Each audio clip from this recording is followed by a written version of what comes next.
So it's clear that Microsoft has probably got a ways to go before this system is perfected. That said, I appreciate the fact that this game is going to be playable pretty soon. And I also appreciate the fact that Remedy is doing a lot to basically get this, get anxiety, get like a community uproar over this game and this game franchise leading into the release of Quantum Break, which will be in about 2 months in April, basically. So definitely things to still come about this. So once again, my name is Maniac. I'll be your host for the evening. I'll be the solo host for the evening. And I'm kind of waiting a little bit for the room to populate before we get started. We had a couple of people that came in on the last part, and I told them to return, but I had to take about an hour's break to eat. And basic things. But we made it about halfway. Hey, David! Good to see you. Looks like the room is starting to populate, so we'll get started. We made it about halfway through the game.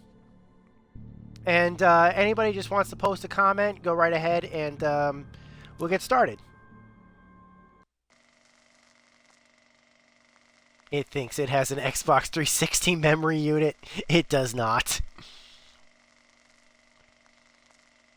Yeah, the VSync during loading screens is a pretty big issue. I hope that they don't replicate that problem with the next game. The last time the man came to the drive-in, it did not end well.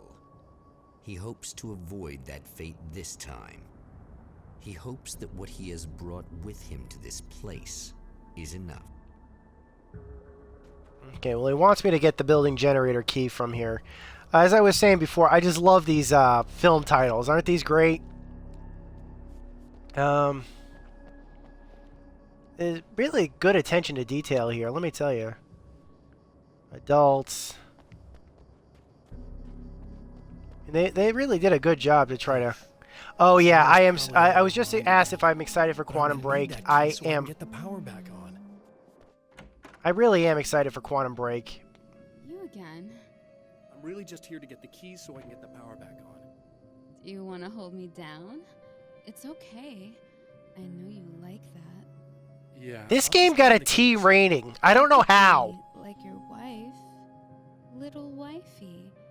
Waiting at home for hubby. Or you could be the mailman. Or the neighbor.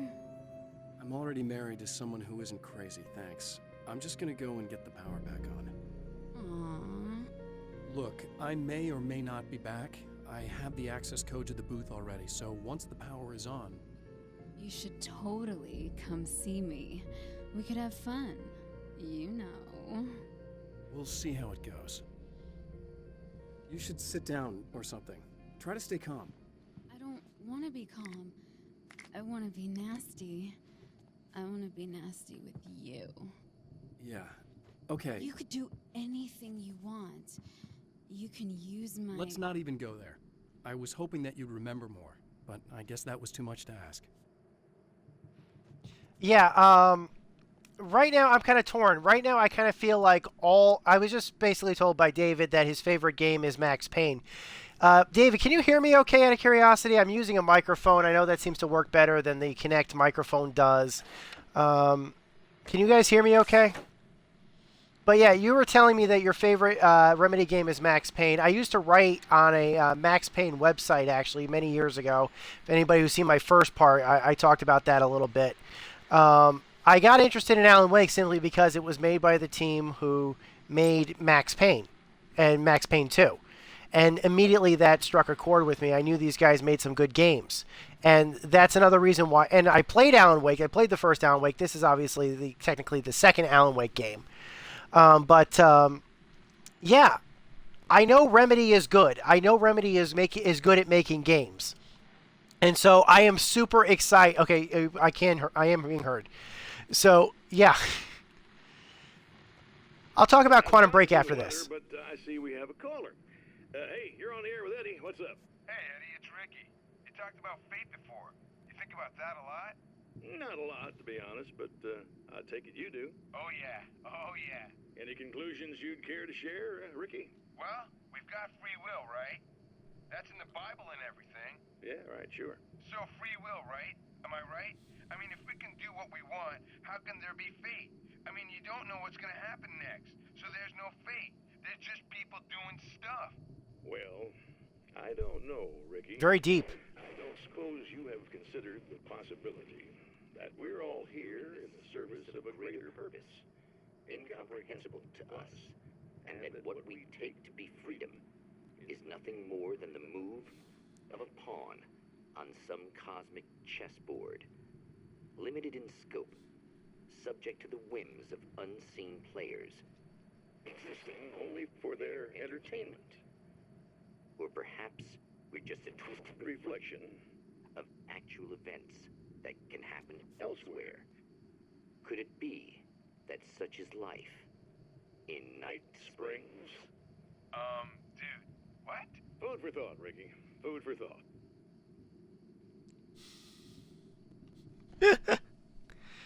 Okay, that is very deep. In that case, the writers rule the world.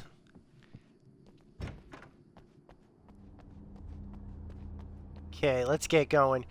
So, as I was saying about Quantum Break, I am super excited for Quantum Break. It's, like I said, I bought an Xbox One to play Quantum Break because it was the first game that was actually announced for the Xbox One. I'm really looking... I'm a big fan of Sean Ashmore, actually, also. I thought that was kind of interesting.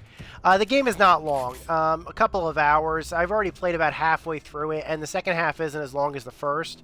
But I think we got at least another hour, probably 2 hours for the stream before the stream wraps up. So as I was saying about Quantum Break, there are a couple of things about it that I really like. First off, like I said, I'm a huge fan of Sean Ashmore. Sean Ashmore, I don't know if you're watching this stream, but I am a big fan. I've actually been a big fan of Sean Ashmore since he did the series Animorphs on Nickelodeon. I thought that was a great series. I thought he did a great job with it. And I loved him as Bobby Drake or the Iceman in the X-Men movies.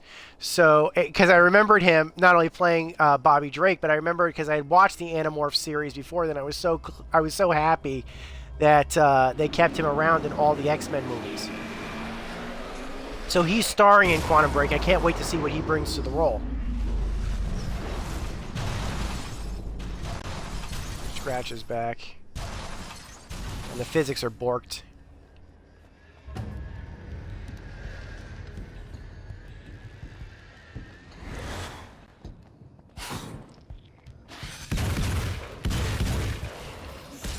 Darren. That's two. Oh.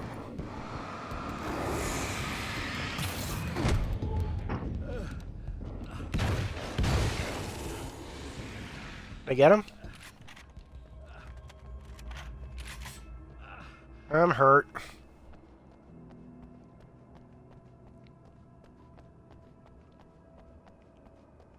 Okay, let's see if we get the power back online.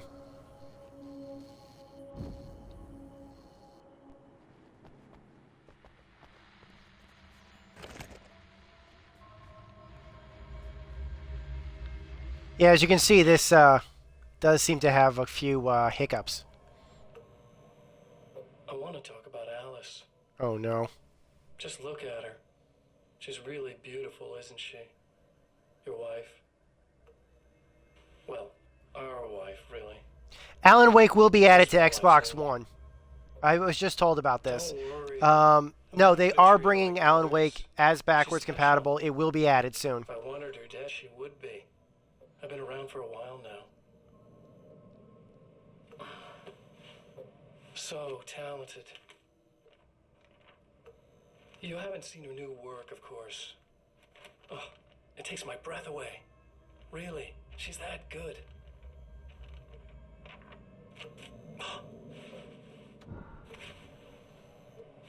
Did you know that I've got a wedding ring, too? We're that similar. She's seen me a couple times, you know. I've let her catch glimpses.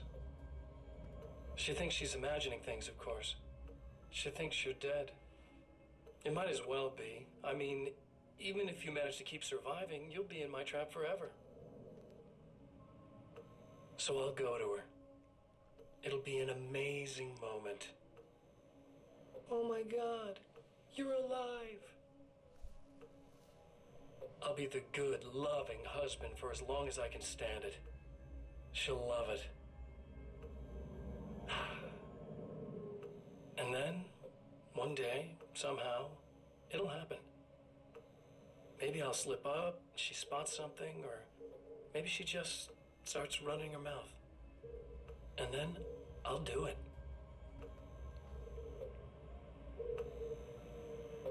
It's gonna be sweet.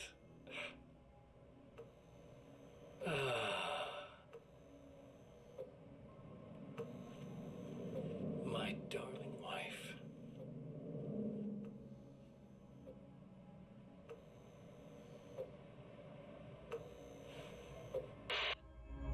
If you ask me, I think that scene needed a little bit of Alan's interaction, like him screaming at the TV, "Don't you touch her," or something along those lines.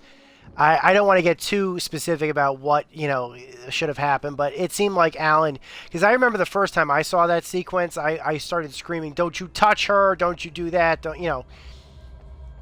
I distinctly remember that, and maybe they left it to the player to do that, maybe they didn't, but like I said, they are going to release the original Alan Wake to Xbox One as backwards compatible.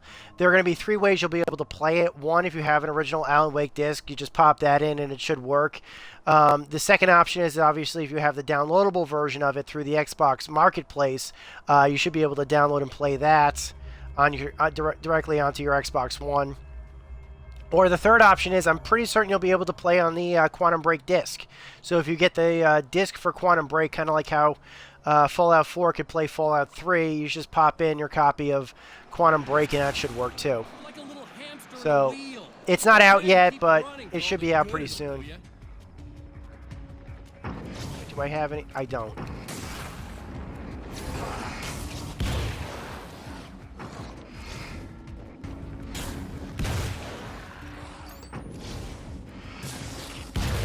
Fast.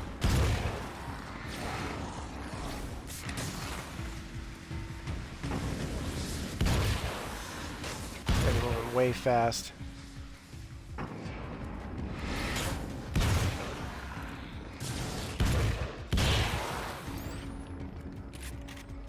I mean, I love the gameplay of this game. I love how good the controls are. I don't love the slowdowns, but that's just something that was added with backwards compatibility. Hopefully that'll be fixed. If you've pre-ordered Quantum Break either digitally, you're probably going to get a download code pretty soon for the game. I'm sure you'll be able to use that.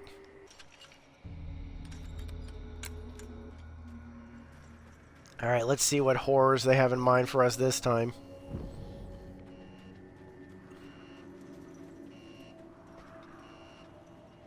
Yeah, I was just asked about Red Dead Redemption being on Xbox One. I kind of find that a little bit ironic because Red Dead Redemption was added around exactly the same time, was released, I should say, in its original version the exact same day that it was released on Xbox One. So I kind of get a kick out of I'm sorry. Red Dead Redemption was released in its original version, the Xbox 360, the same day that Alan Wake was. So I kind of find that a little bit odd, but also kind of ironic because I don't know. I just do. But I don't have a problem with them releasing that for backwards compatibility. Sony has said that unfortunately they just can't make backwards compatibility work for the PS4, so that's something Microsoft has for a leg up. Granted, if it was all about backwards compatibility, then the Wii U would probably be selling more because the Wii U actually does have full backwards compatibility with Wii games. And nobody really seems to talk about that.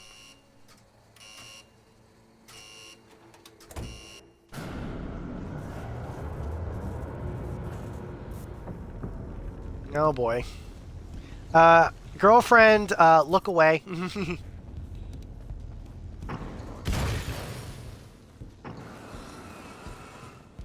I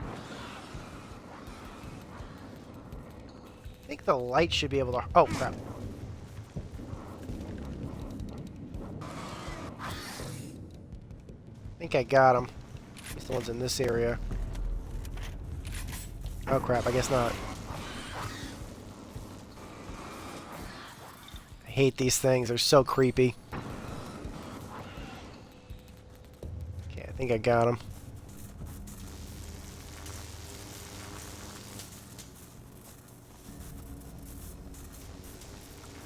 Ah.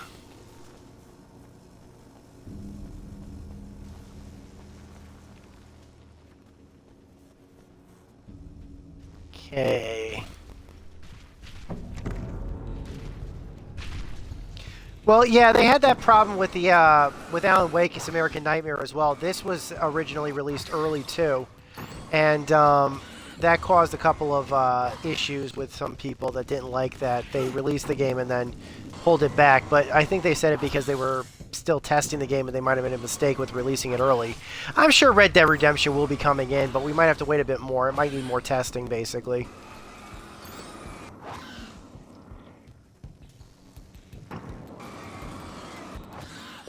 I think I got them.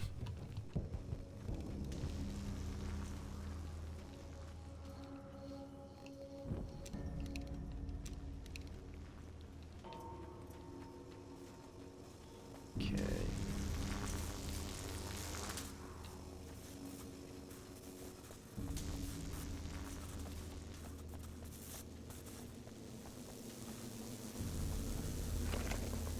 Okay, I can't carry any more of that.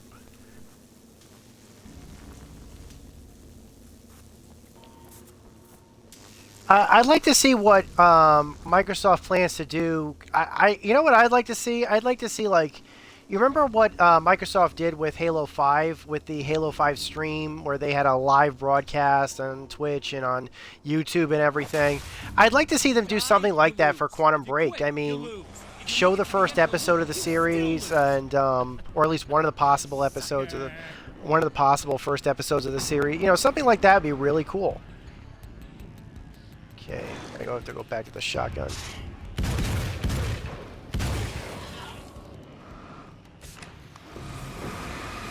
Shouldn't be able to hurt me from here.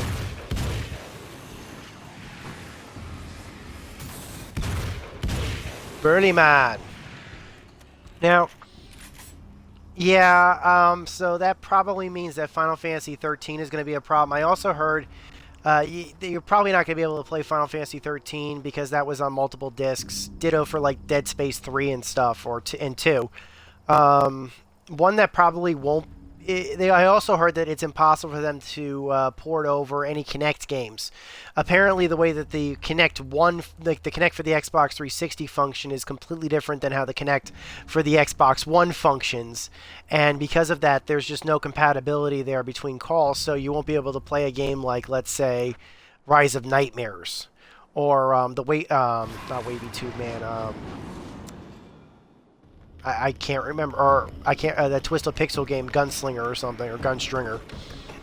So that's going to be a bit of an issue, but...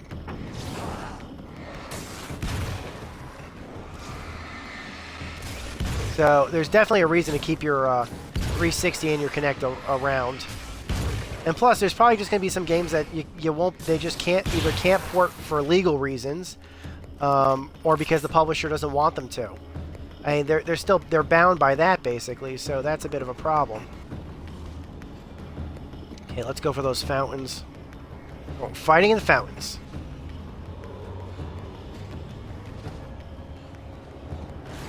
I had more flares, but I only have 2.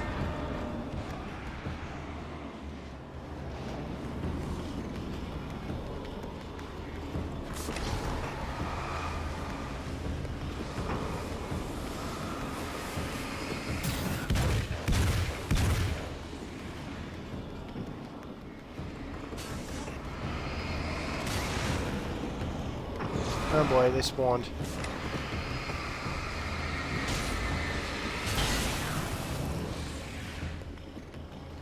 That was probably the absolute worst flare job I've ever done.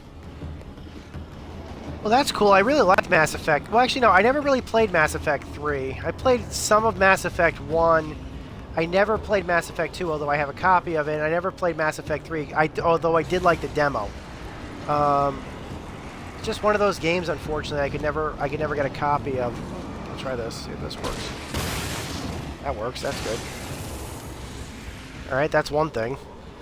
I have to use this. I can use my flare gun. I don't have a problem with that.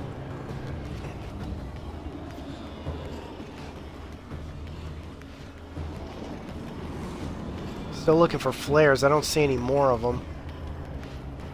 Weapon, ammo. Is there another over here? Here it comes. See if we can get some flares going on. Nice. Very cinematic. Alright, just for completionist sake, I'm gonna go save the girl. Power's back on, so I can probably go say hi to her. Also, there might be some leftover flares in there that I wasn't able to pick up earlier. I've been kind of trying to go through this quickly because I didn't want to bore anybody by taking a while to go through it. I haven't played Skyrim, although I actually, ironically enough, was probably one of the first people to actually preview Skyrim back when it was first announced at E3 2011. I was actually there at E3 2011 in the 2K booth, actually. Was it 2K? It was probably like the Bethesda... No, actually, no, I take it back. It wasn't the 2K booth. I was at the Bethesda booth, actually. And I got to see demoed, no joke, I got to demo Skyrim, Rage, and Prey 2. A game which... Yeah. Okay, where's the light switch? Oh, here it is. It's you. I guess you're back to normal again? I don't know if I'm ever gonna be normal, but thanks.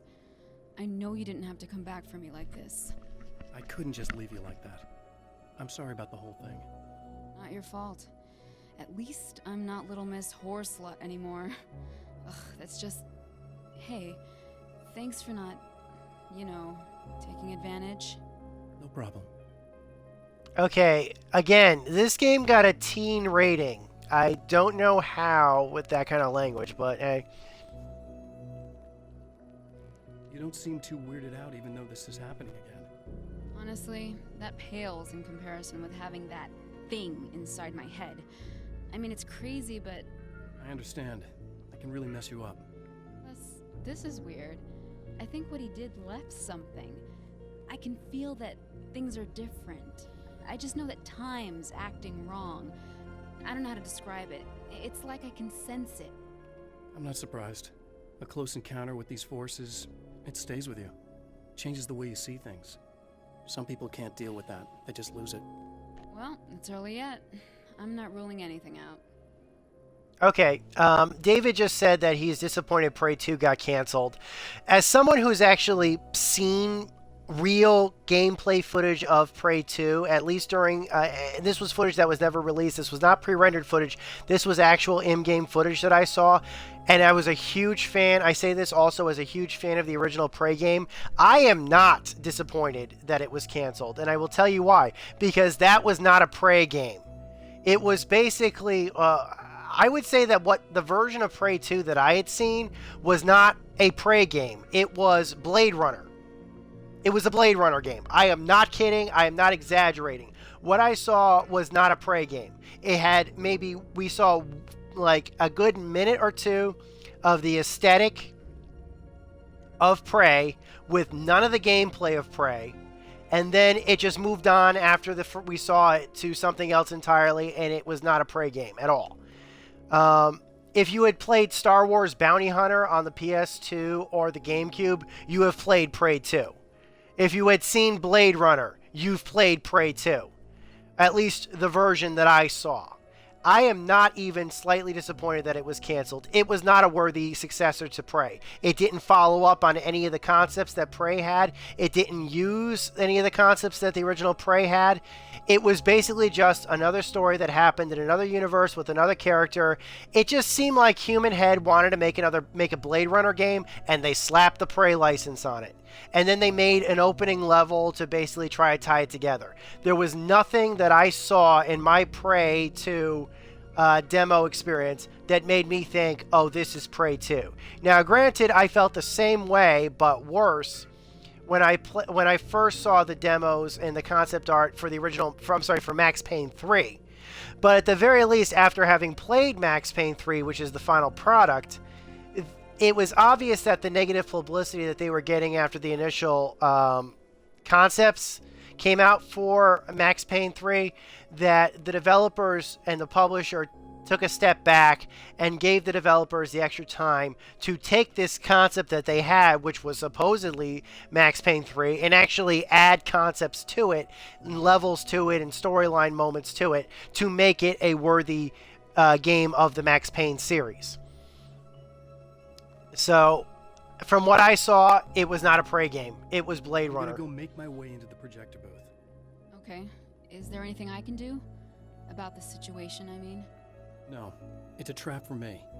I'm gonna have to go deal with it. Uh-huh. And you got a plan, is that it? I think I have a chance. Yeah.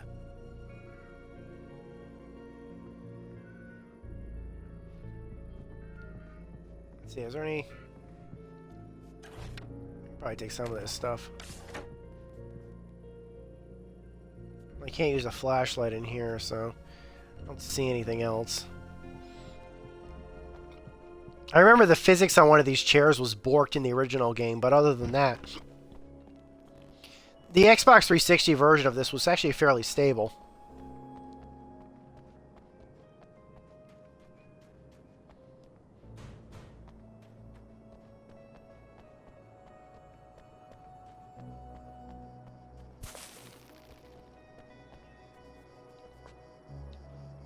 Yeah, Max Payne 3 was delayed for a long time.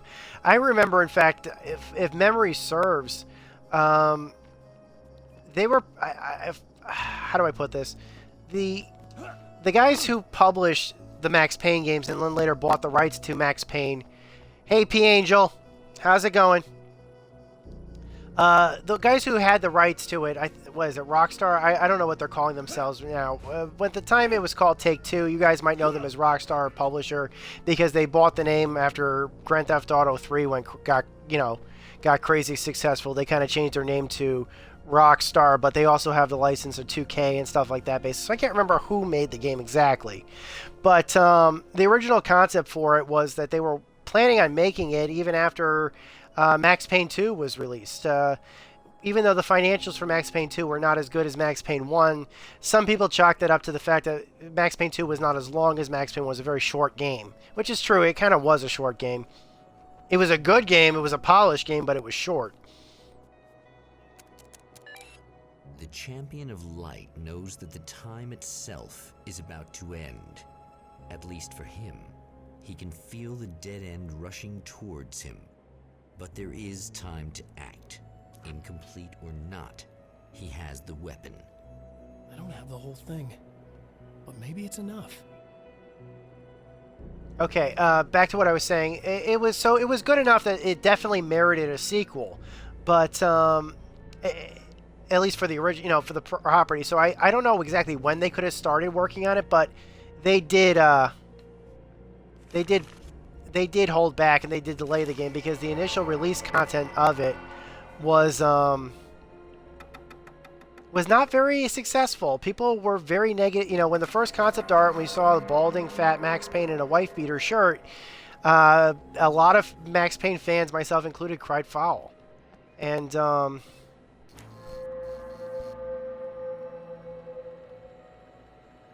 spotlight illuminated the red fire extinguisher. Okay, here's the red fire extinguisher. Here's the lamp. Let's see. Is that enough? Uh-oh. Okay, there was an issue here the last time. It's possible this might happen. Yeah. Yeah, performance is pretty bad here. Aren't you?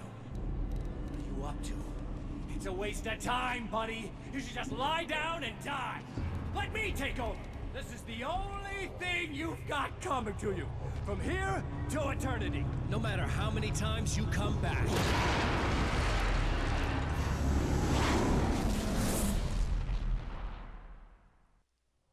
And we are now 2/3 of the way through the game. They gotta do something about that V-Sync tearing. It's driving me Time crazy. folds back on itself.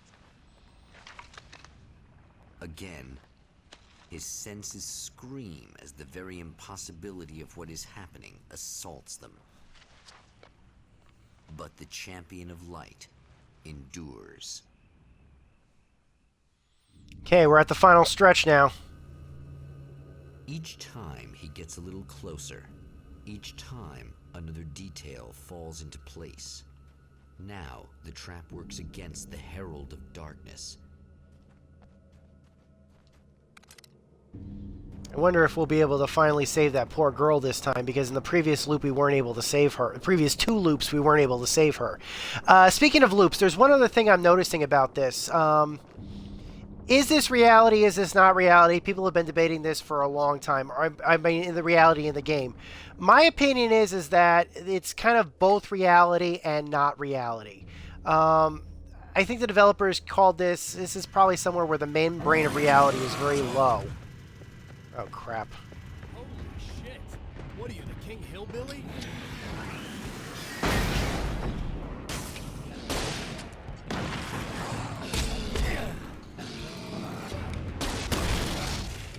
Okay, that guy is not going down.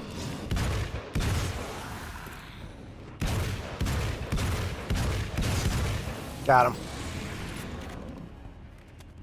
Guy was tough. So is this reality? Is this not reality? I believe that this is reality to the people that are living here, but it's also not reality. Like, this is where the membrane of reality is kind of low. I mentioned that in the previous part, but here's the important part of this that I kind of want to bring up. I think that elsewhere, even though time is looping here, real time in real reality is passing normally. Like, time is normally flowing elsewhere because the radio stations and the TV are basically still progressing as if nothing is, as if time is still flowing. So the radios are still broadcasting in real time. Right on cue, bubbling to the surface. That untold depths, the horrors come. The emerging monsters do not expect the warm reception that has already been prepared for them. that cutscene, David. That cutscene is basically what you would call, how do I put this? What you just saw with those tracking errors are basically what happens when you try to operate a game and you disable VSync for performance reasons. Okay. All right, warning lights are the warning lights on?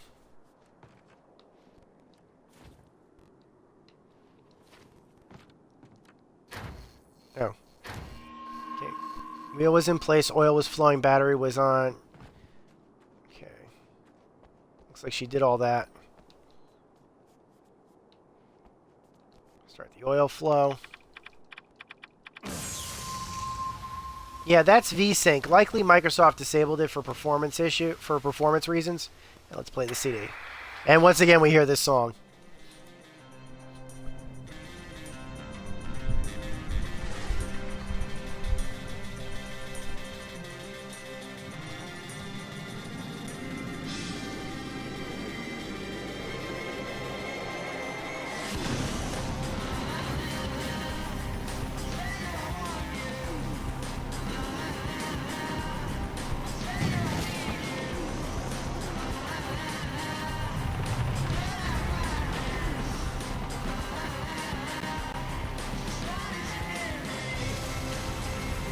Yeah, and the physics are borking out again.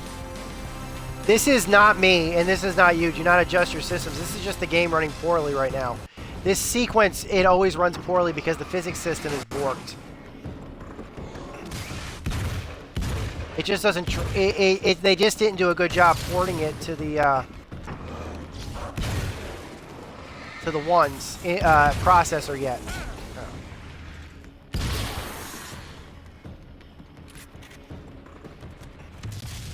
I downloaded it a couple of days ago, probably the day it officially became available. Just a couple of days ago. It's only a 2 gig download. I'm probably going to delete it after I'm done playing it, because I still have it on my 360, but... Next stop, saving Emma.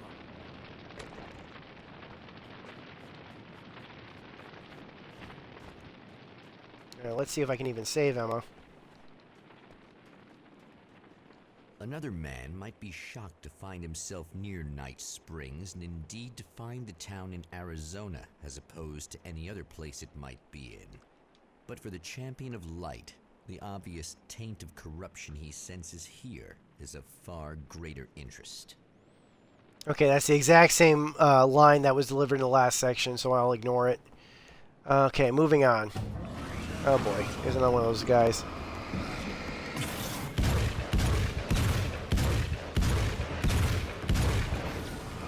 I don't have any grenades on me right now.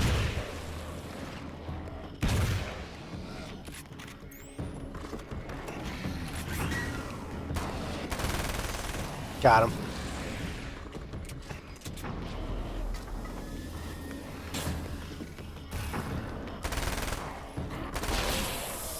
Grenadier.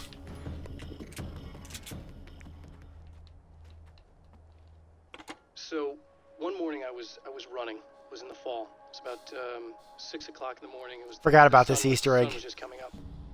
And there's this huge estate right on the Long Island Sound called the Ziegler Estate, and it's monstrous, and it has these old iron gates that have these. They're spiked, very very sharp. But it's I mean acres and acres of land. And so I'm running and I'm listening to Tosca, listening to opera. And there's a moment in Tosca where Tosca's about to stab Scarpia. Okay, and it's very, very dramatic. And it's like there's this huge duet. And so I'm running, and you can see the breath coming, you can see my breath coming. The sun is coming up, and there's this incredible scene happening. And all of a sudden in the distance, I look, I see something that's on the fence. And as I'm running up, I realize it's a deer. And the deer has tried to jump over this fence, like 8 feet high. Tried to jump over the fence. It landed on top of the fence. It caught it in its chest, and it slid all the way down. So it had opened the deer from the chest to all the way down its stomach, and it was still alive. It was flailing, absolutely flailing. I remember just this music, and the thing was running, and I couldn't believe what I was seeing. Absolutely couldn't believe what I was seeing, and I couldn't get at the deer. It was on the other side, so it's like the idea of okay, well, you should help the deer, try to put out his mirror. I couldn't get near it, and it was huge. It was gigantic. And so and there was gigantic horns. I mean, it was a visual I will never ever forget. And I just remember as I was running, and just these flock of crows that were in the trees just flying. It was the most cinematic, frightening thing I've ever seen. I just stood there. I stood there until it died, and then started running home.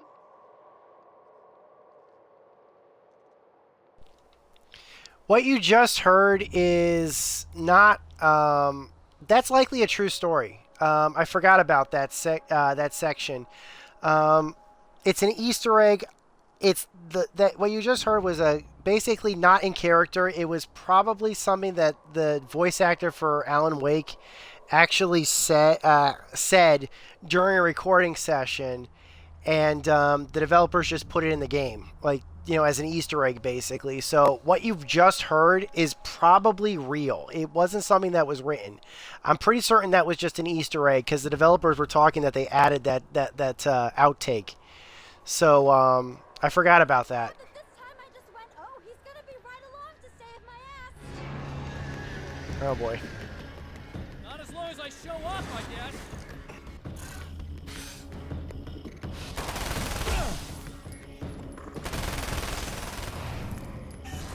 See if I can get this thing.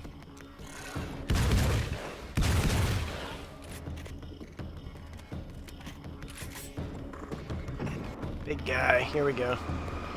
So you're saying Halo Reach works properly now? Well, that's good. I remember there were a couple of tricks that Bungie did, particularly with cutscenes, to kind of make that game have a consistent frame rate. I think they blurred a couple of frames here or there in the cutscenes. It was really noticeable. I didn't know how that was going to transfer or translate over if the game was ported to the Xbox One. I was worried that might translate badly. Thanks for saving me again. Was the blur I there? hate to die before I'm scheduled to be murdered. I guess I have you to thank for setting everything up at the oil derrick. Yeah, well, I figured that if we were going to go over this again, we might as well try to be smart about it, huh? I appreciate it. You took a big chance doing that. You okay? What do you think? I've died twice. I remember everything pretty clearly now. You said I was gonna be okay. I don't know what happened. Well, it's not your fault. I think one of those, what did you call them? The takers? I think they did something to the power and they got me that way. I'm sorry. But I got the keys from the dead guy in that room. And I'm not handing them over until you do something about this. I'm sick of getting killed. Fair enough. Yes, I do still have all the Halo games. I love the Halo games. They're great. Obviously, if you can see behind me, I got my copy of Halo 5 actually behind me. I got Halo 4, I got Halo Reach, I got Halo 3. I still prefer Bungie's Halo games. I wish that Bungie would go back to making Halo games, but I didn't... How do I put this? I didn't hate Halo 5. I know there were a lot of people that really hate Halo 5 or hate, you know, this Halo 5 story. I didn't. I liked Halo 5 story. I didn't think it was better than Halo, the Bungie Halo games, and Halo 2 is still my absolute favorite. But no, I know that there was a lot of negative for that because they didn't like the story. But I don't know. I liked it just fine. You seem calmer now. I tried freaking out. It didn't do much good for me. I guess you get used to the craziest stuff. Good for you. Plus, I figured I'd take the edge off, you know? Mm-hmm. Those herbal supplements are pretty good, huh? Oh, yeah. Oh, boy. Again, this is a T-rated game. I wanted to I try just to noticed explain that. things to you now since you're calmer, but maybe this isn't the best time after all. Oh, shit, yeah. Better not get all metaphysical on me now. Seriously, I'm like 2 sentences away from thinking how we could all be like atoms on God's skin or something. Or figments of somebody's imagination? Wow. I'm just gonna try to chill out and not think about that or getting murdered or anything, if you're cool with that. Gotcha. Very nice. Yes, I liked... I don't know. I liked Halo 4 and Halo 5 pretty equally. Which is to say, I liked Halo 4 as well. I don't know. I am looking forward to Halo 6. We know for a fact that there will be a Halo 6. It's been confirmed. Absolutely will be a Halo 6. In fact, they said that they knew the ending to Halo 5 before they even knew what the ending for Halo 2 was going to be. So Halo 5's ending was going to be this. Now, I don't have a problem with Halo 5's ending with who they made the villain because... And I know we're not talking about Halo right now. We're talking, you know, we're not talking about... But we talked enough about the Remedy games. We'll talk about Halo a little bit right now. So what should I go for first? Should I go for the TV or should I go for the radio first? I could do either of those. What do you think I should do? So as I'm saying, Halo 5's ending, it's good. It's fine. I'm really looking forward to Halo 6. We know there's going to be one. Because the funny thing is that Halo 5's ending was originally going to be... All right, go for the TV first. You got it. We knew... Actually, this is the reason why I'm not offended by Halo 5's ending, because I knew what Halo 1's ending was supposed to be. Halo 1's ending was supposed to be Halo 5's big twist. Yeah, no joke. So I've been thinking about Barry. I don't know what to do about him yet. I mean, I'm not going to keep him around, that's for sure. Al?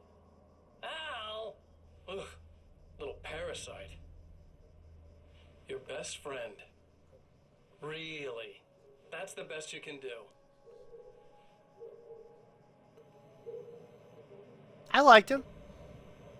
I actually kind of like the guy. He's a plucky little butterball.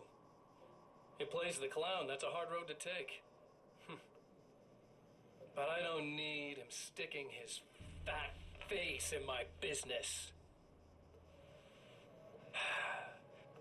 Did you know he's been hanging out with the sheriff from that shitty little town? They keep in touch. Barry's about the only guy who insists that you're not dead. How about that?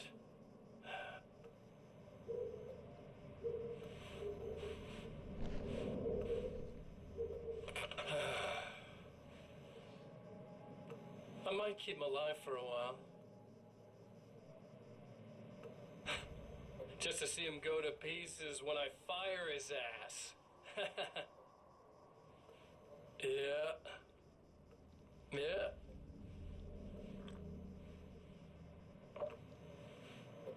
Yeah. I like Barry a lot. In fact, Barry is probably the most common cosplay for the Alan Wake series. From the Alan Wake series. Usually, you'll find a guy in a convention with a one of those red, inflatable jackets, walking around with an Alan Wake standee. That's Barry. I like Barry. I think he was the voice actor for Barry, if I remember correctly, was the guy who did the voice of Vinny Gognitti in the Max Payne series. So he's got the Remedy pedigree with him. Yeah, the new Walking Dead is available. I haven't even finished the first season yet, although I do have a copy of the first season. I haven't finished it yet. Feeling neglected? You shouldn't. You know Eddie Rodman's got love for you, which is why I actually hauled myself out of bed before noon, just so I could record an interview for your pleasure. Enjoy. Now, as I'm sure you all know, the annual Night Springs Visual Arts Show is coming around again, and that's a big deal for all of us that are in the culture business. If you can call it a business. That's a little controversial, I know. Oh, that's okay. Money makes the world go around, no doubt about it. And that's one of my guests here in the studio, Serena Valdivia. She's a curator at the Night Springs Gallery of Visual Arts, and she's in charge of the NSVA Film Festival, held this year at the old Night Springs Drive-In Theater. Hello, Eddie. It's great to be here. And let me just say that it's a wonderful venue. Absolutely. And with her is one of the filmmakers, somebody who's actually primarily known as a renowned photographer, Alice Wake. Hello. Alice, I've seen a lot of your work over the years. It's very impressive. My wife's a big fan, actually. Oh, thank you. You've gained quite a bit of fame as a photographer, but that's not why you're here, right? You actually have a film. That's a little surprising. For me, too. I really wouldn't be here at all if it weren't for Serena. You two are friends, I take it? Yeah, we move in the same circles. So, about a year ago, I heard about all this footage she'd shot, and I got to see some of it, and then I started pestering her about actually putting it out there, because it was really good. I didn't really want to show it. It felt too personal. Well, yes, I can understand that. It features your husband, and he's, He's dead. I thought he was missing. It's been 2 years. This sounds awful, but yes, I believe he's dead. Otherwise he would have, well, you know. Yeah, I understand. Well, hold that thought, and we'll be right back. So that basically makes it clear that this game takes place 2 years after the events of the first game. It also makes it clear what's been going on with the characters. Like I said, it's clear time is passing, even though this Night Springs area, oh boy, is in some type of time loop.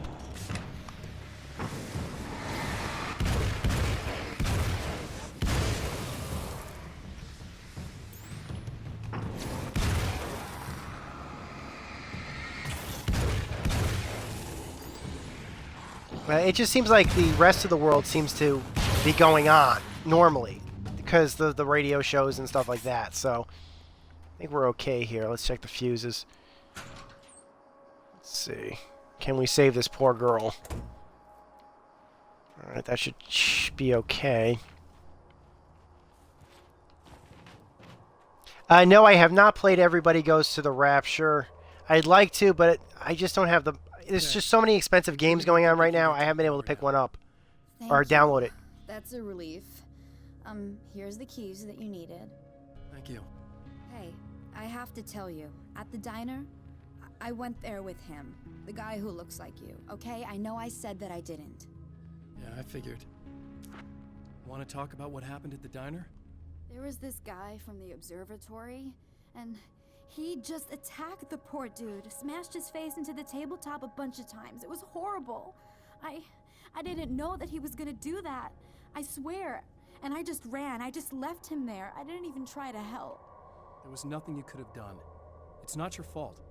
Well, he's dead in that motel room now, so excuse me if I feel pretty shitty about it anyway. You shouldn't blame yourself. I just didn't want to get involved. I have this tendency to just drop everything and run. I don't think I'm a bad person, but I didn't even call the cops. I'm such a coward. If you'd called the cops, we'd have dead cops. He's not human. Do you understand? It's not your fault. But I could have tried to stop him. Believe me, if you had, you'd be dead. Well, it's my opinion that the game is rated T for teen because there's no blood. I mean, all of the Alan Wake games are rated T for teen. That's not to say that there haven't been Microsoft published games that have gotten the M rating. The original Halo games got the M rating. It seems like maybe, even though the dialogue in certain scenes are suggestive, now that I think about it, they're no more suggestive than what you would normally see in a PG-13 rated movie. So maybe that's it. Also, the enemies that you have here, it's not violent. It's not as violent because they're more depicted as spirits and there's no blood. And usually blood is what gives you the rating, basically. There's two things that usually get you the rating. One is blood, and the other is nudity. And neither of those are in the game. So that probably is why they got a T for teen. You seem to be doing a little better now. Yeah, I guess it just got easier once I got this thing off my chest. I just feel so guilty about it, especially because I didn't pick up on any of the warning signs. I just really liked hanging out with him, you know? He was smart and charming and funny and hot. The way you could be, I guess. I guess. What's the deal with this guy anyway? He looks like you, he uses your name.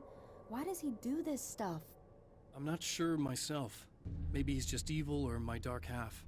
He does a lot of the stuff I'm trying really hard to get away from. Things that just messed up my life. I guess all those murders don't help either. Yeah, I could do without the murders and the end of the world. Listen, I need to get going. Yeah, go. I think I'm good now. I hope. Good luck. If it all goes well, maybe this is the last time we meet like this. God, wouldn't that be great?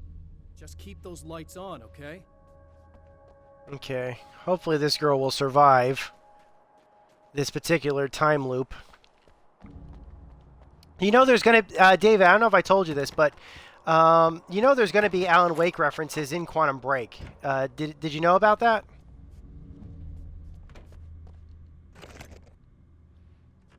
Okay, flare gun ammo, always good. I have a theory going on right now that Alan Wake and Quantum Break are probably going to take place in the exact same universe. They're, especially for the previews that I saw, I haven't played the game, I haven't previewed it yet. I have asked for a preview copy, but I haven't heard back yet, and, I understand that. But, so I don't know any information that hasn't already been seen by, basically previewed by other organizations. I've seen IGN's preview of it. I've seen there were a couple, Xbox On's game preview, which was really good. I really liked Xbox On's preview on YouTube. So props for that. Okay, and why I'm getting a bad slowdown right now. Let's try to get away from it.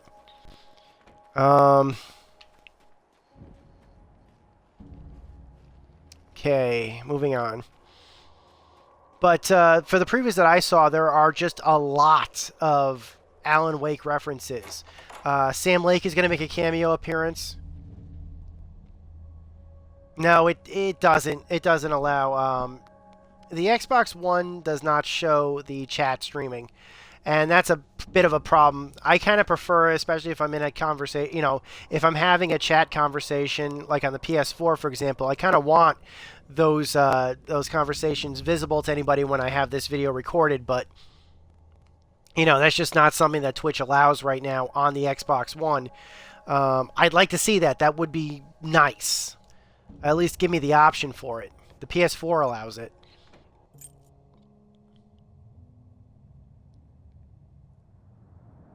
The fate of countless individuals hangs in the balance, threatened by the machinations of the Herald of Darkness. And yet, for a moment, the Champion of Light breathes a little easier. He has saved one life. For this moment, it is enough.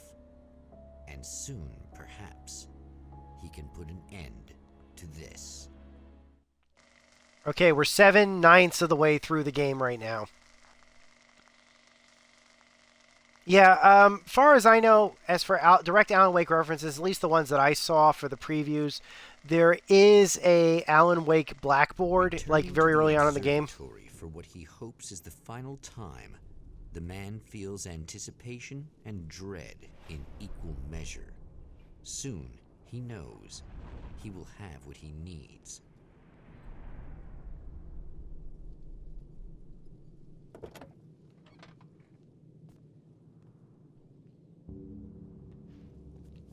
Hello, I was expecting you.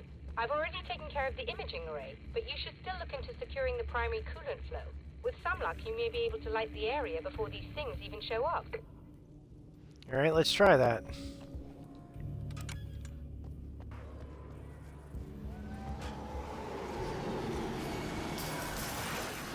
There goes the coolant systems.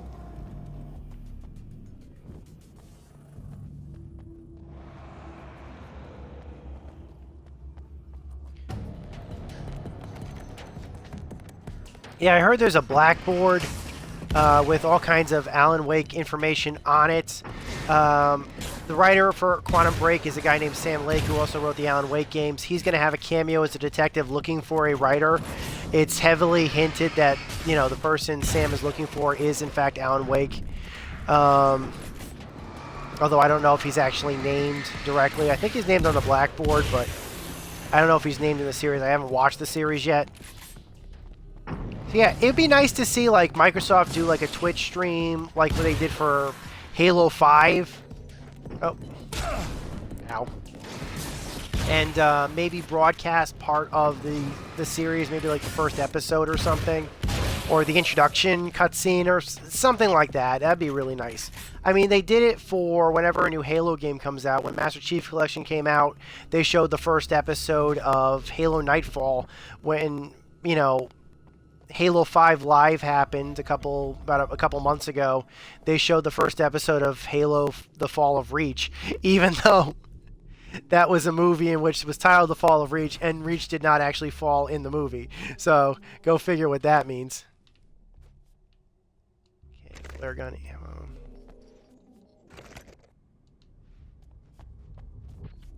Yeah, that's probably intentional.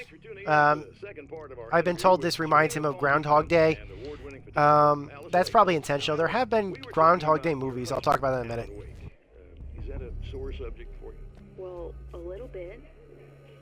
Of course it is. The way I see it, we had our good times and our bad times, and on the whole, we had a lot of good times. He really made me happy. I don't mind being reminded of him. So you're over him? I don't know if I'll ever be that, entirely. I still think about him every day, literally. I still find myself hoping for... Well, sometimes I think I see him just standing somewhere, watching me. I think most people who lose someone they love experience things like that. But on the whole, I'm doing all right. 2 years is a long time to adjust, and I'm not really the type to wallow in the negative. Well, I know there are a lot of stories about Alan. He seemed to have something of a wild streak. That's not really what our show is about, though. Look, all that stuff really gets blown out of proportion. He had his problems, but it's really frustrating for me because people like to talk. They love to tell these crazy stories, and they never really knew him at all. Well, the character he created, Alex Casey, is a household name. The books still continue to sell. There's been talk of a TV series, a movie, a video game. Must be nice to know that his work is still being appreciated by so many readers. Yes, of course, but I don't really deal with the business side. I leave that to Alan's agent. That would be Barry Wheeler. Actually, I just interviewed him. He's currently in the music business. Mm-hmm. And he's also Alan's best friend. Do you two keep in touch? Or? We talk regularly. Like I said, he handles the business side. I think we should talk about her film. Yes, of course, you're right. I'm Eddie Rodman, talking to Alice Wake and Serena Valdivia, and we'll be right back.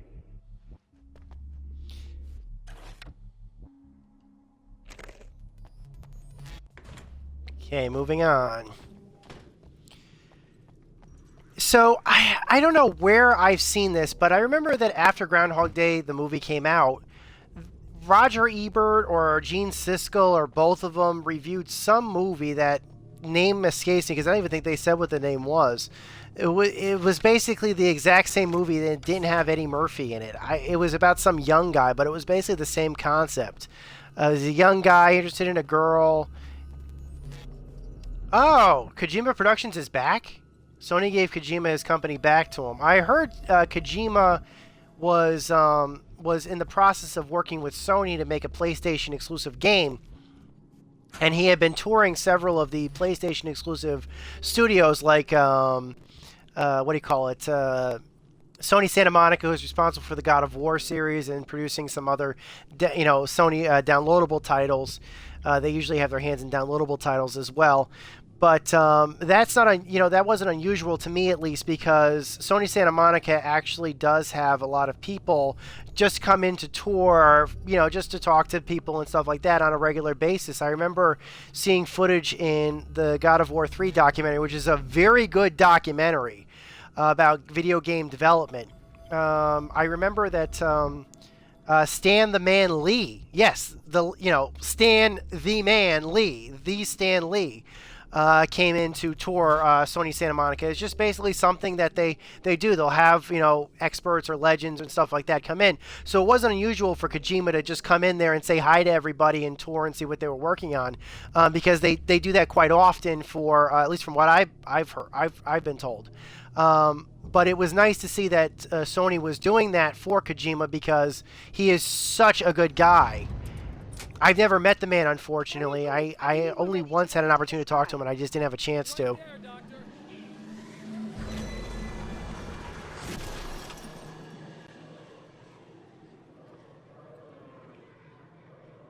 Oh, boy.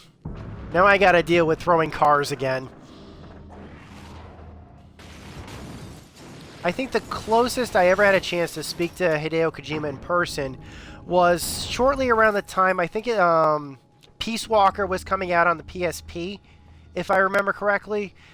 He came to New York City for the day to sign autographs for Peace Walker, just for Peace Walker, and I wanted to pick it up, but this was around 2006, I want to say. Maybe it was 2008, I can't remember.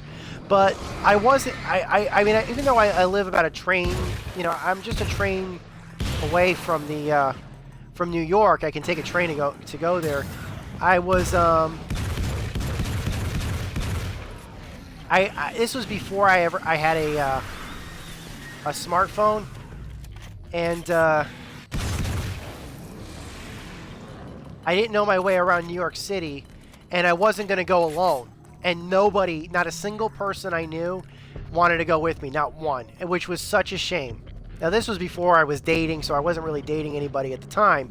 But still, none of my friends wanted to go, none of my family wanted to go. And that was just really sad because I couldn't go, not because I wasn't able to financially, but because I wasn't able to because nobody wanted to go with me. I would have gone alone to New York City, which I wasn't familiar with at the time.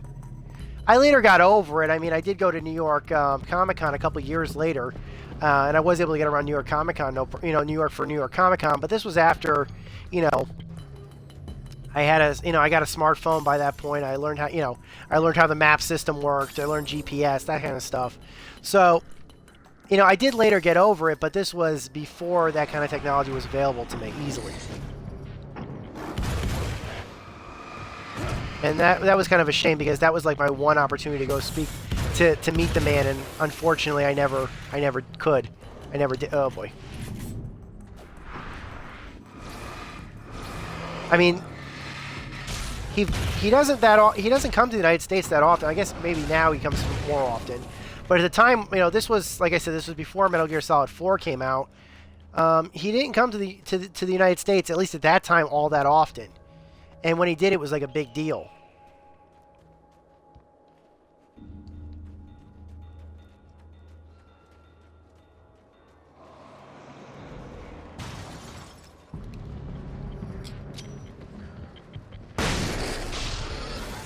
Oh, crap.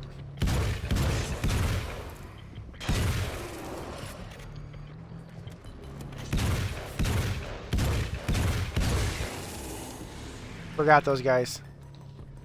Yoji Shinkawa, he's still working. Yoji Shinkawa, I don't know what happened to him recently. I know he was working on the Metal Gear games. I think he was responsible, at least in some part, for Metal Gear Rising. I think he contributed some way. Yeah,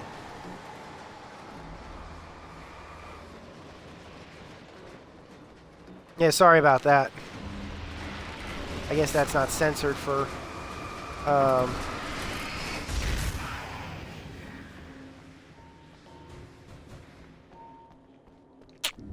Okay, moving on. I think I got everything. Did I get everybody?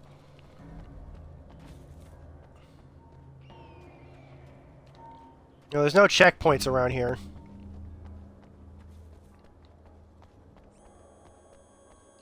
Alright, let's get going.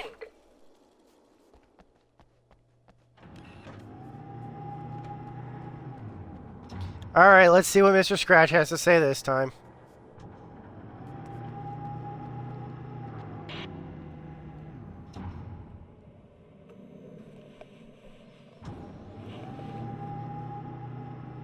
This is what you look like. Does that bother you? I bet it does. I'm not just wearing... I don't know what Shinkawa is up to. I know he was working at Kojima Productions, but I don't know what happened since Kojima left. I don't know where Shinkawa is now. At first, I was just an idea. But they kept telling all those stories about you. You already had that rep. And then you disappeared mysteriously. And then the stories about bad, crazy Alan Wake came true. And here I am. That's the best part, isn't it? When that happens, you can always count on Cauldron Lake.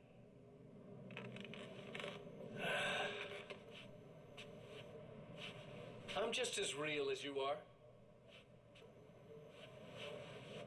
And I'm the improved version. No fears, no doubt, no weaknesses, no self-deception here. I don't let anything drag me down.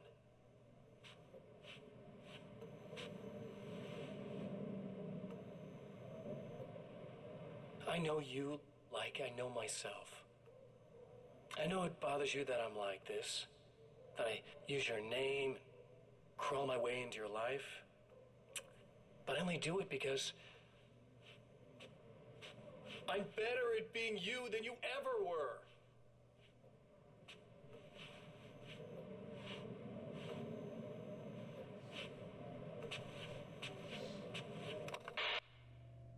I just received news that anybody that pre-orders Doom 4 will, at least on the Xbox version, will get Doom and Doom 2 for free, the original versions.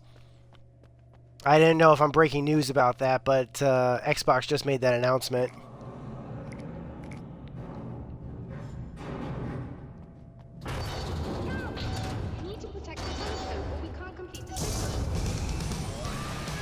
Oh yeah!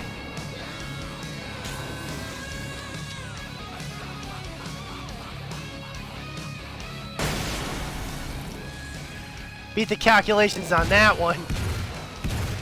The one oh.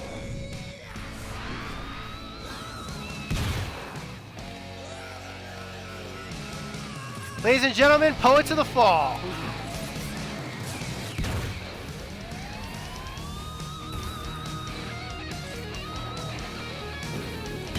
God, I love this song.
Oh, I love that song. There, I have it. But I wish these things would stop blatantly violating the laws of physics in my observatory. That's just rude. Are you all right? I'll live. I'm glad. I'll send the lift down to you. I remember our previous encounters very clearly now. But technically, if this really is a loop in time, we've never met before.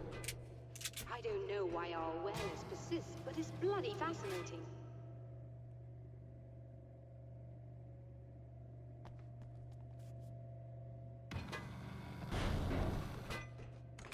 Doctor?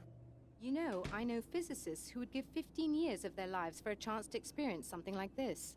I'd imagine that being stalked by horrible axe murderers would curb their enthusiasm a little. Clearly you've never met hardcore physicists. I'm glad you're in such good spirits, but... The signal! Yes, it's completed. Finally. If all goes well, this should be the last time we go through the loop. You know, I just realized that I don't have any memory of what happens after you leave. What does that mean? I don't think it means anything. If everything goes well, you just keep going. I don't show up here like this again, no more bad guys. Things go back to normal. Let's hope you're right. I'd love the opportunity to look into this in more detail. Looks like you've accepted the situation. I'm a pragmatist. If this is a delusion, at least my first psychotic episode is anything but boring. Really, Mr. Wake, at the end of the day, I'm a scientist. I love mysteries. I love not knowing. Whatever else this might be, it's absolutely fascinating. I wonder how far this reaches. Is everybody in the world experiencing this? Who knows? I think reality's probably pretty fragile right now. David has just said that Kojima's next game will be called Metal Gear Solid Snake Gets Revenge on Konami. No comment. Doctor, I can see you're very enthusiastic about this. I'd appreciate a bit of discretion. Are you suggesting that we should suppress this? No. You can do what you like, but I want you to leave me out of it. But surely, with the things you know, the things you've experienced, you can replicate any of these results. We could... Let me be blunt. If you drag me into this, I'll deny everything. I'll lie like my life depended on it. And writers are damn good liars. Word of advice. This is things man was not meant to know territory. You get into this, chances are you'll open up a door into a world of hurt. Believe me, I know. I see.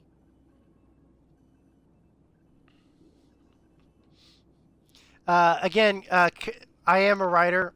Presented without comment. In a strange way, he feels at ease. He is armed with his own words, and when the time comes, they will be enough or they will not. For now, he's content to let the currents take him toward the final confrontation. David says he had to make that joke. That is fine, David. I have no problem with that.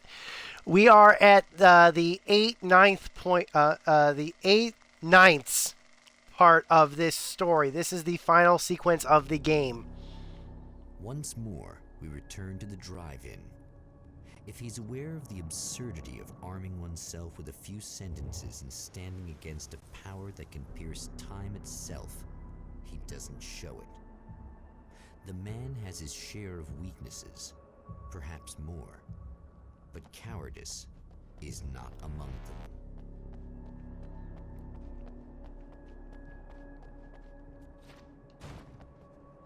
Okay. Well, oh, he started me over here. I'm on the other side. I'm on the other side of the drive-in.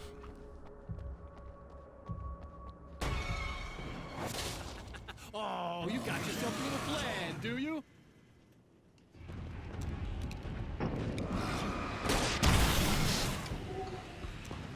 Did I get him? No.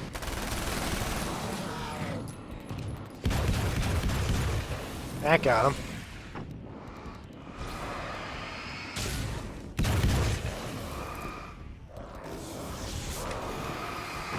Alright, flare it is.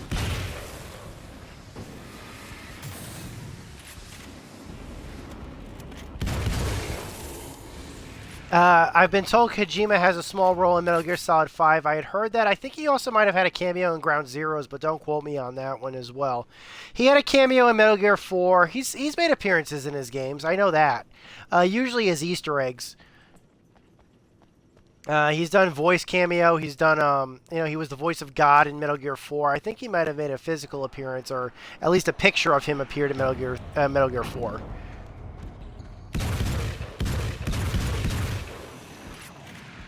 Oh, that's a lot of the guys. I can't shine my light on these guys.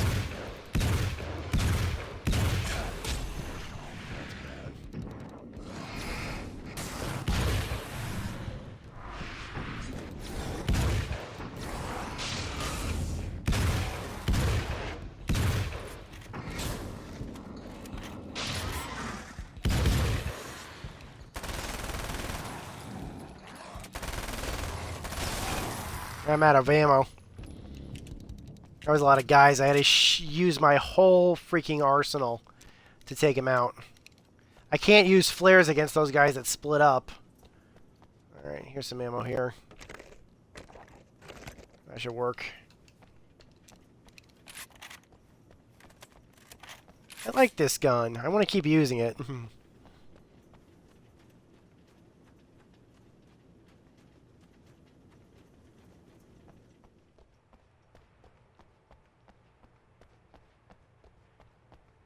Alright, let's see if we can get the power started.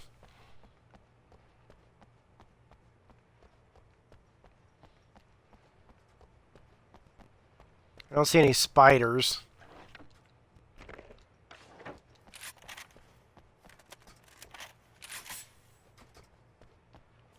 What's the sequence?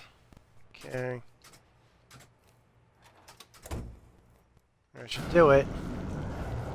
Now let's see. No, not Metal Gear Solid 2. The voice of God in Metal Gear Solid 2 does not appear.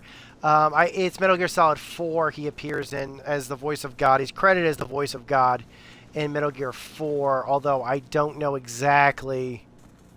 The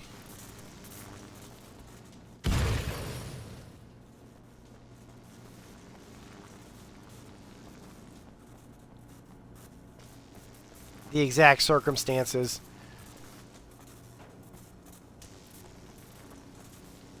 Oh, gonna have to go around.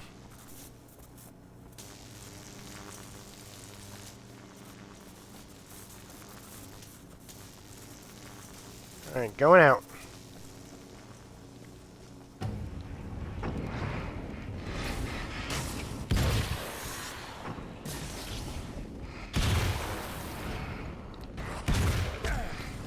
Oh boy, that's a lot of guys.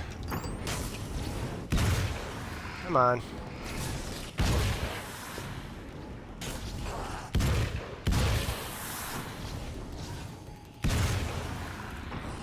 Always shine a light at somebody before you... Otherwise the bullets will just bounce off them. That's what I told my cousin. He thought I was an idiot. He was right. I was just being an idiot to him. You know, I've actually held my brother-in-law actually is a gun collector, and he actually handed me both a tactical shotgun as well as a pump-action shotgun. I'm sorry, a lever-action shotgun and a pump-action shotgun. Ergonomically, I actually felt more comfortable again with the lever action because it was more of an older type. The pump action was a tactical shotgun. I didn't fire either of them because I just wouldn't. But I felt like I felt like at least ergonomically the lever action fit a bit more against my body type. From what I've been told by gun collectors and gun experts and stuff like that, it's basically 50-50 whether you prefer pump action or lever action. I'll take care of your wife and your life.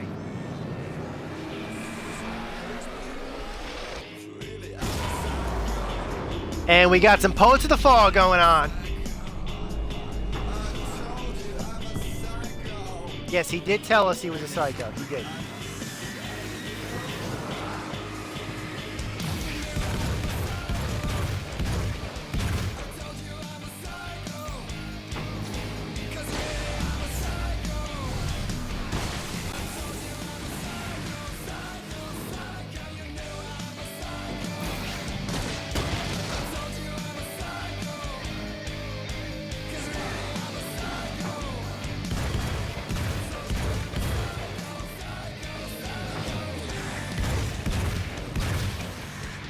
get him?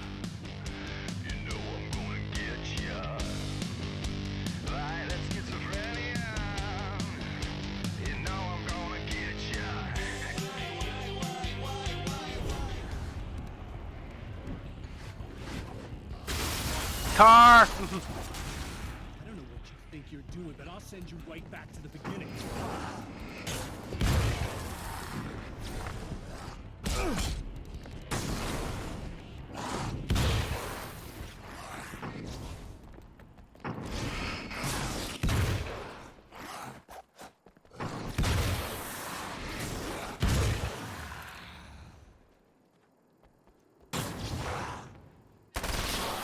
Gonna need some ammo.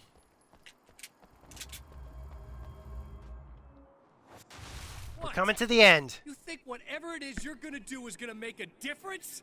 This'll end up just like before!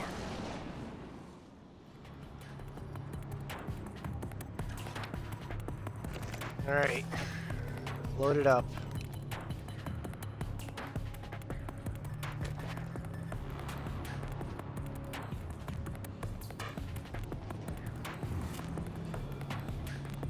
I don't have any flares. I have a flare gun, but no flares.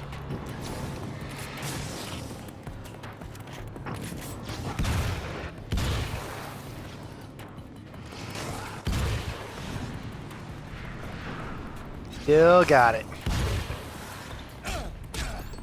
Guess not.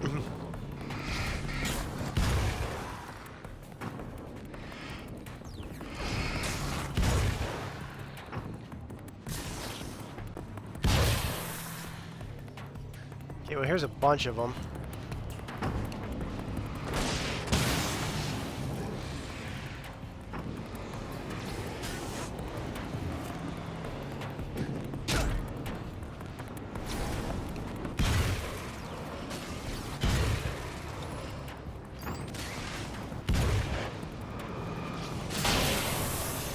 I got some of them.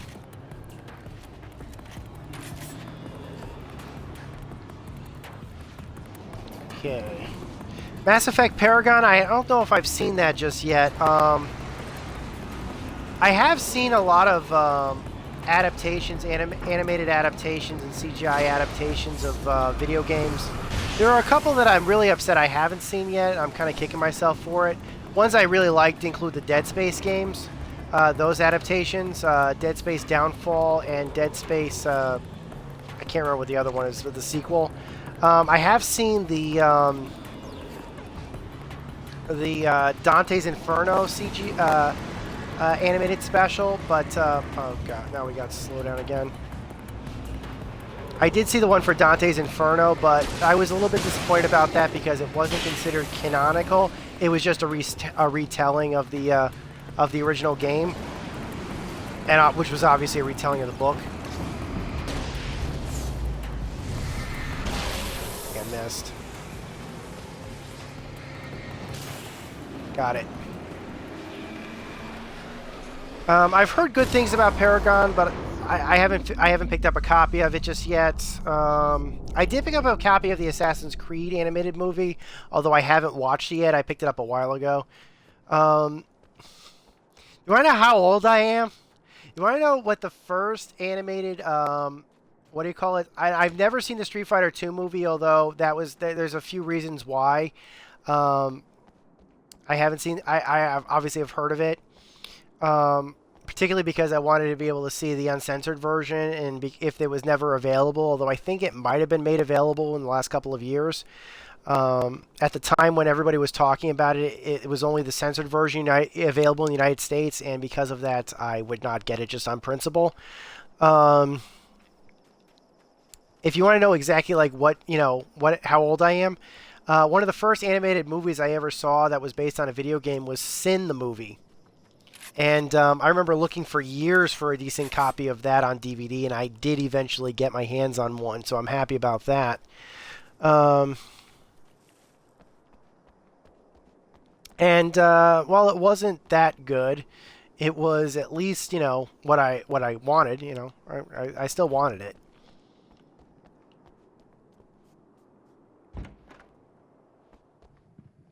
Okay, let's get these flares, even though I'm not going to need them right now.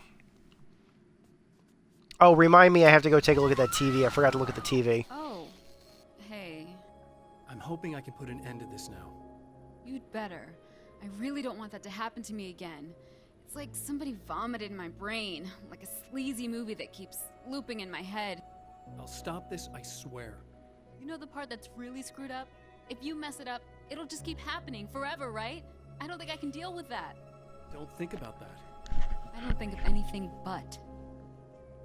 Hey, afterwards, when all this is done, look me up. This thing, I can probably help you deal with it. I don't know. It's almost like I'm not even in the same world anymore. Everything's just weird now. Yeah, I know. A lot of that'll pass with time. But being touched by the darkness, it's rough on you. It's a lot to process. And I just don't want you to get completely screwed up by this. Might be a little late for that, to be honest. Yeah, well, there's degrees. At least you're not at a point where you go around picking fights with people over not changing their light bulbs often enough. What? He's talking about the light lady.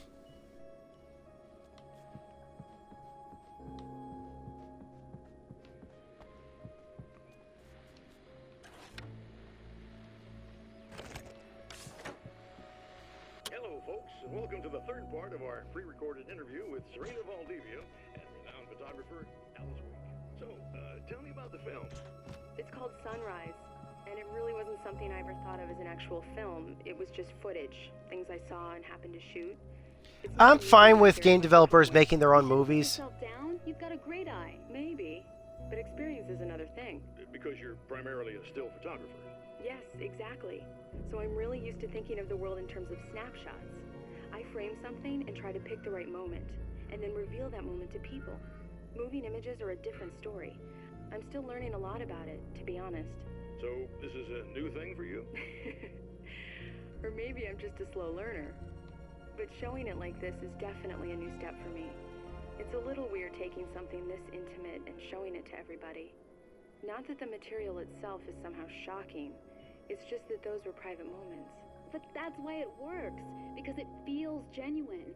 It's not so much a story as it is a sort of an echo, showing us how you saw your husband at the time. It's not really about the sunrise itself or Alan watching it. It's about you two together. I suppose. It's funny, looking at it now, especially now that it's been edited like that. It takes on a life of its own, almost. It's a kind of a fantasy. Well, there's nothing wrong with that.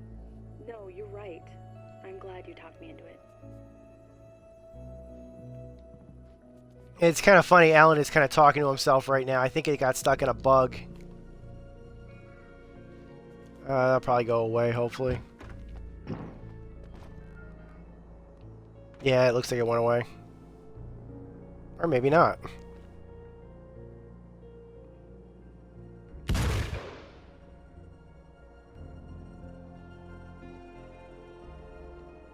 I don't know. It doesn't matter. The game's almost over anyway.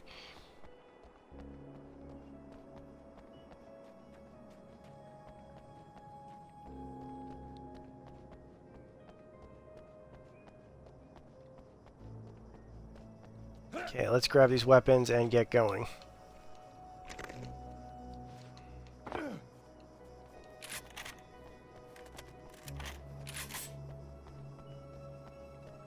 Oh, the TV, right. Gotta go for the TV. So, yeah, it's interesting to see that Alice is describing that she has an eye for still photography, but that's not as good for motion photography. Having taken motion photography classes, I know that there's a big difference. And I've seen still photographers who can't For a while now, you know? do motion. Well, you've been indisposed, stuck in the darkness. I've been busy. I operate in the shadows, not always literally, you understand? I'm a little more resilient than those I've taken, but I do my best work in the dark.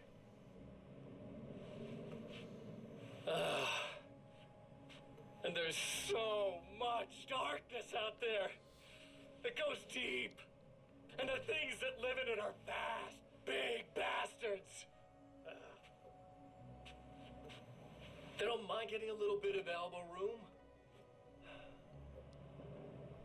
All that chaos and madness, it doesn't really do that much down there. It's like pouring a glass of water into the ocean, right? But up here, yeah, you can really make an impact. All they need is someone to bring them all the way through. But first, I had to take care of you. You party pooper. You're stuck in an eternal cycle now. The sun's never coming up for you. Everything else? Do my thing. Getting a bit of quality time with Alice. That's a little something for me. And I deserve it.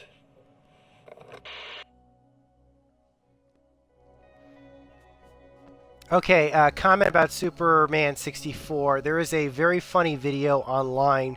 There was a web series that originally appeared on ScrewAttack.com, but it's since been re-uploaded to YouTube.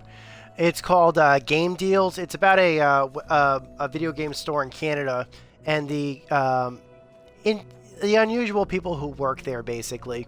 And one of the episodes is somebody who tries to return a copy of Superman 64, and how they treat the game is very, very funny. Again, the champion... He's still talking to himself! Final trap. The new reality is almost here. All he needs to do is change the details of the scene, push it past the breaking point, and the rest will snap into place.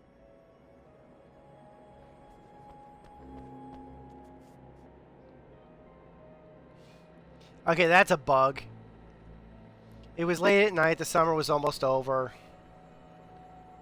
Did it stop? It might have stopped. Doesn't matter. The game's almost over anyway. Alright, go to late at night. Summer's almost over. Now, this is actually supposed to be a power that Alan was supposed to have in Alan Wake 2, actually. If they had made Alan Wake 2, this would have been a power that he had. Now, they worked on Alan Wake 2 before, working on this. So when they found out they weren't going to do Alan Wake 2 and they were going to do something else instead, this became something else that they were working on, and so some of the stuff from Alan Wake 2 ended up in here. Alright, pick up film reel. Alice's film is in the projector. Now where's the projector?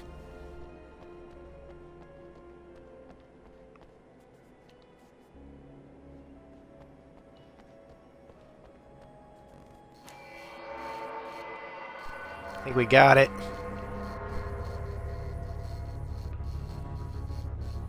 There is a guy online doing a Let's Play of Superman 64, but he stopped a while ago. I think he might have had technical issues. Oh, come on, buddy. Why don't you... What? What is this? No! No!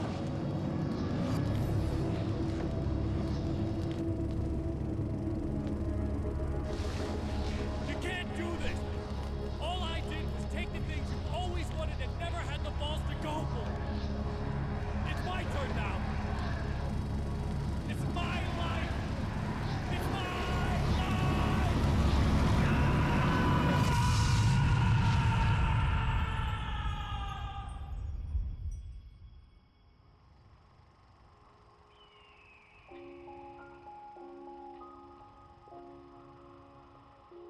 Alan? Is it really you? It's really me. How? I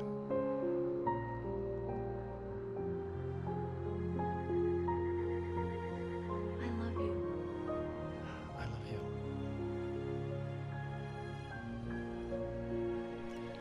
you. We interrupt Alan Wake to give you a scene with me and my girlfriend, apparently.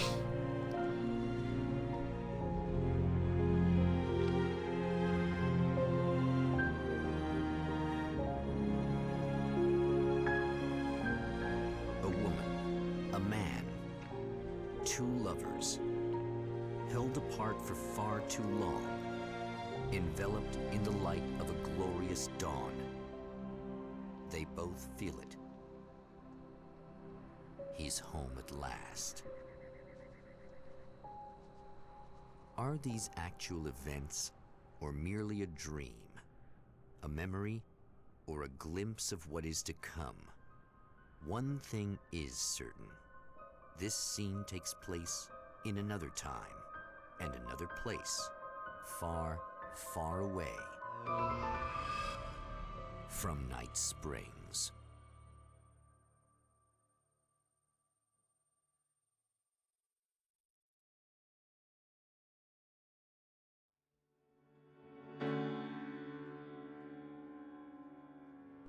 And that is Alan Wake's American Nightmare in its entirety.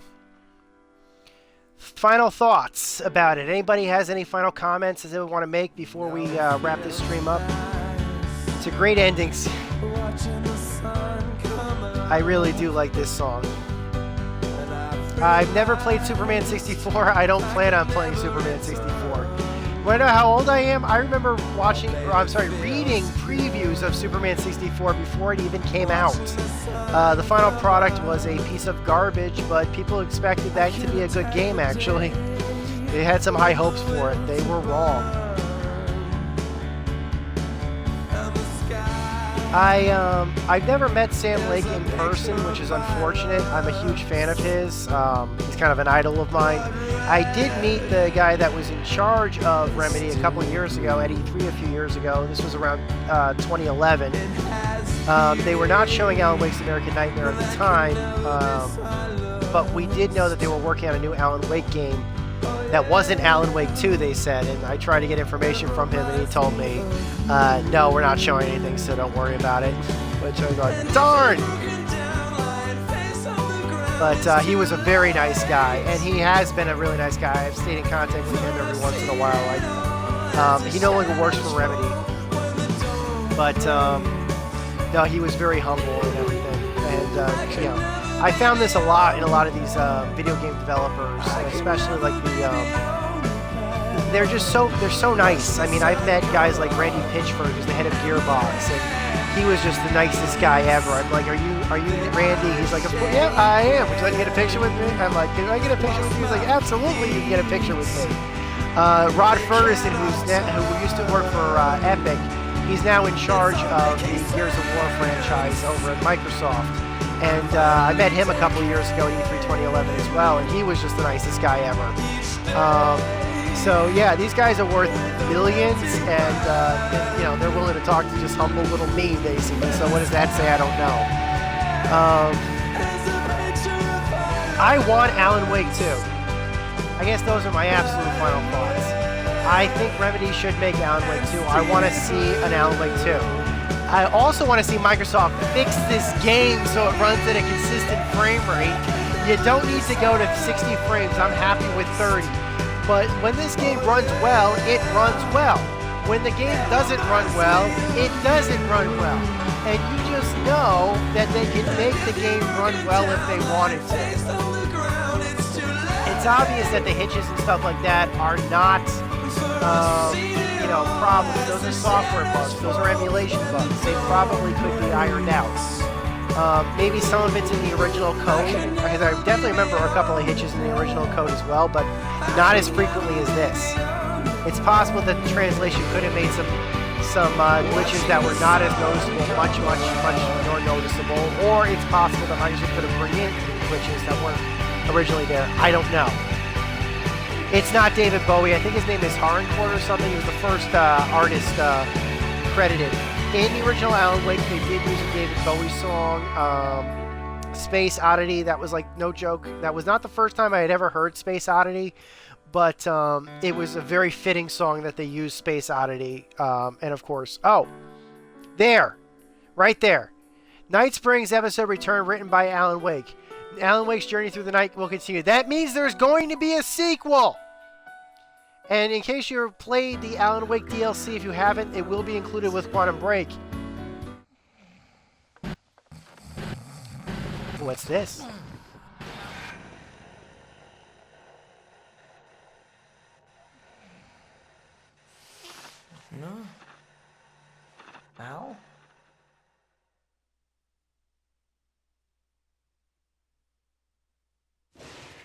Barry, Barry, Barry.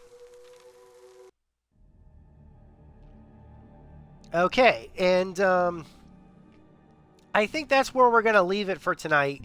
I would like to play for you guys the music video, but I'm pretty certain if I do, I'm gonna get a copyright flag either from Twitch or YouTube when I eventually port this over to YouTube.